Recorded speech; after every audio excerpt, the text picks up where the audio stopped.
Moving on to morphology. So, in general and in large, South Saami has agglutinative morphology with fusional elements. There are three important word classes when it comes to morphology, which are nouns, pronouns, and verbs. So most of the inflection in the language is going on in these three word classes. So let's start with the first one. Nouns distinguish singular and plural, and they inflect for 8 cases. I established 5 inflectional classes, which are based on the thematic vowel. The thematic vowel is the last vowel of the stem.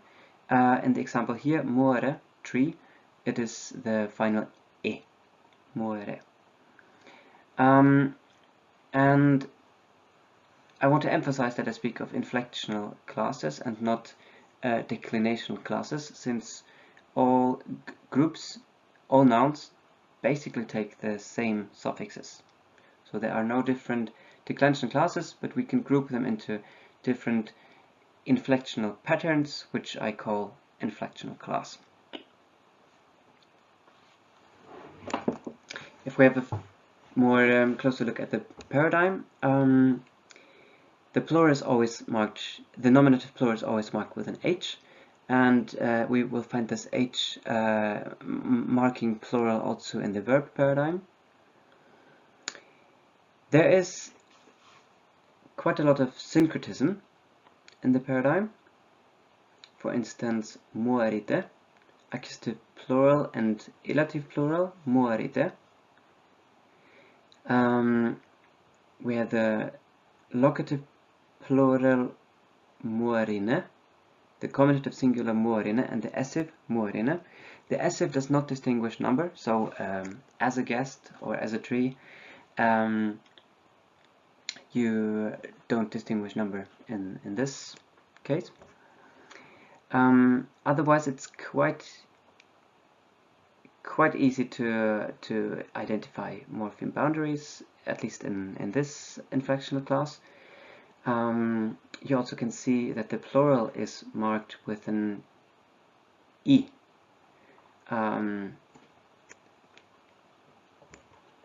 Yeah, except of the nominative plural, you see the E in all of the plural suffixes.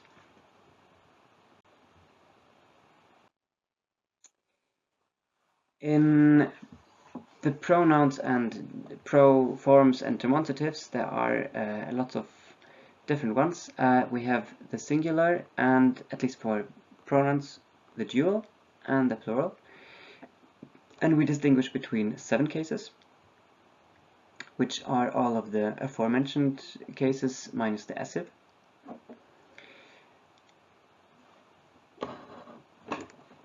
The table below shows the personal pronouns: manne, datne, dichte, me, you, she, he, it. The dual munna, tutna, and then in the third person dual, you see that dual and plural is not distinguished, but both use dach, they. So the dual distinction is only made in the first and second person, and not in the third. Sometimes you would see constructions that resemble a construction that we are familiar with in other languages which don't have a morphological dual, like German, English, Swedish, we too. We can say so. There, South Saami can use, for instance, they or they too, dachquakta, they too. In the plural, mie, die, and dach. I use southern forms for the dual pronouns here, munnach, tutna. In the standard language and more northern dialects, they would be spelled slightly differently and pronounced something like munnoe and tutnoe. There are also alternative forms in the plural, meja and deja, for southern forms that I have hardly found in use today. Yes, moving on to demonstratives, there are quite a lot of them, so forms, so I did not include a table here, but the demonstratives distinguish three distances. So we have three different distance contrasts in the pronominal system, plus one neutral demonstrative, and all of them are inflected for case and number. And these four demonstratives are date, this, doete, that, duchte, that one over there, and the neutral or anaphoric dichte, which, as you just saw in the pronoun table, also functions as a personal pronoun. There is a separate set of ad-nominal demonstratives in South Saami, like in other Samic languages as well.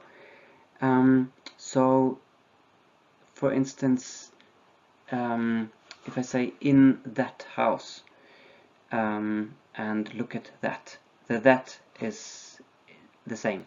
But in South Saami, this demonstrative that would be inflected differently. So in this house would be, for instance, duenje, and in this place or in there would be dusnje. So different forms here if you use the demonstrative adnominally or pronominally. There are also a number of adverbial demonstratives that also follow these the same distances with proximal, medial, and distal. Here, there, over there.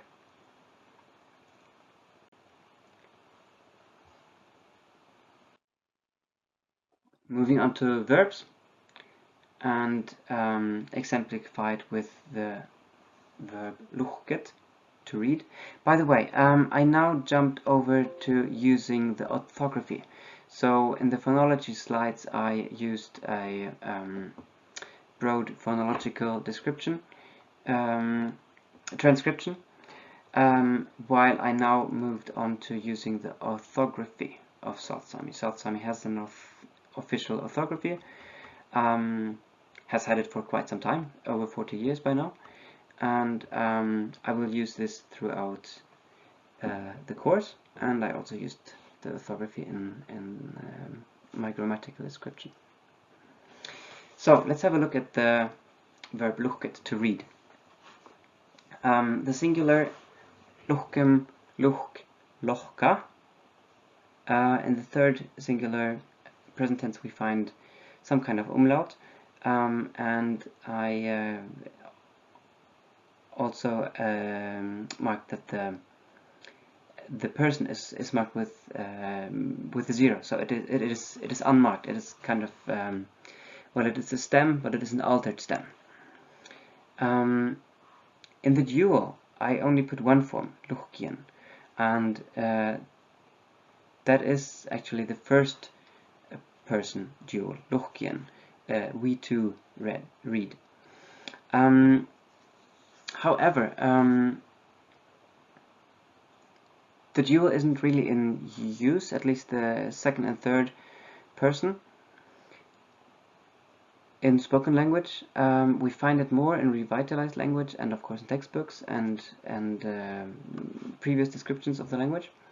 But elderly speakers would actually use plural verb morphology combined with dual pronouns. So we too, we read, for instance, but more about this later.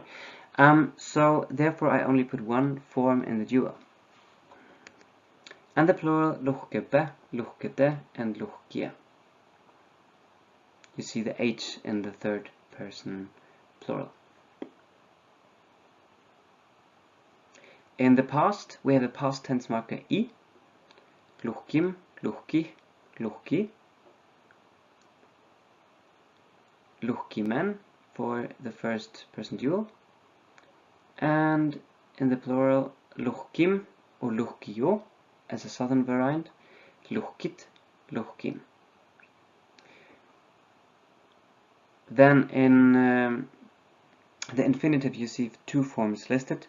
South Saami does not have two different infinitives, but the form differs depending on the dialect. So in southern dialects people would use luhki, and in the standard language or the written or more northern dialects you would find luhket. The perfect participle is luhkeme, the progressive luhkeminje, and a form that I call the connegative imperative, luhk. This form is used both as a connegative and as an imperative, and since the forms look alike, I label them the same, but I differentiate between these two functions, of course.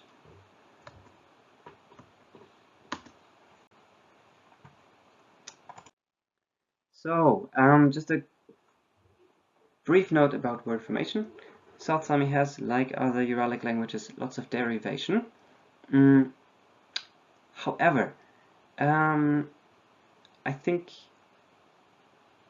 it is quite safe to say that most verbal derivation in South Saami is not productive and not transparent. The most productive derivation is with nouns, like luhketeya, the teacher, which is something read plus doer, and the diminutive is productive and other forms as well. But in the verbal system, the suffixes are usually not transparent and therefore no longer or not productive. There's little compounding in the language, and if we find compounding, it's usually of the type noun-noun, where we either find words consisting of a nominative and a nominative, or a genitive and a genitive.